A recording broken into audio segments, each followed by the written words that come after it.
एक और ऑपरेशन जो था वो जापान ने खुद किया था। अच्छा। और जापान ने किया था मंचूरिया, एक जैसे मंचूरियन नहीं आप खाते हैं, तो मंचूरियन मंचूरिया एक जगह थी जो कि चाइनीज़ इन्फ्लुएंस के अंदर थी, और वो वहाँ तक उनकी ट्रेन भी जाती थी सब कुछ। ये 18 सितंबर 1931 में ठीक है। जापान ने उसके उसको कब्जा करना था, तो उन्होंने ये किया कि मंचूरिया की जो उनकी ट्रेन जाती थी उस ट्रेन के अंदर डायनामाइट लगा दिया और कहा अच्छा। ये तो चीनियों ने और मंचूरियन ने लगाए। अच्छा। वाला ला ला ला ला करके उन्होंने जाकर उससे मंचूरिया पर कब्जा कर लिया। तो ये दूसरा जापानीज का वो जो है वो उस तरह का ठीक है, फॉल्स फ्लैग। False flag. तीसरा था हिटलर को नजर आया कि सबसे कमजोर मुल्क पोलैंड है। ठीक है।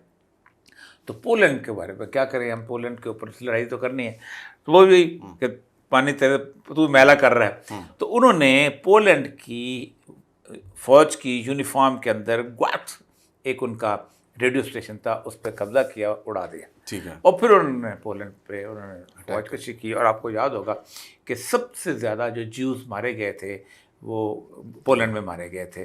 और जो हिटलर समझता था कि जो पोलैंड पे कब्जा किया, पोलैंड पे बड़ी सबसे ज़्यादा थे। शिंडलर लिस्ट जो फिल्म बनी है वो बेसिकली पोलिश एक फर्म थी, उसके अंदर से ज्यूज़ को निकाला था उन्होंने फैक्ट्री के अंदर से। और वो जो बड़ी लंबी लिस्ट, आप बड़ी मशहूर फिल्म है उसकी, स्टीवन स्पीलबर्ग,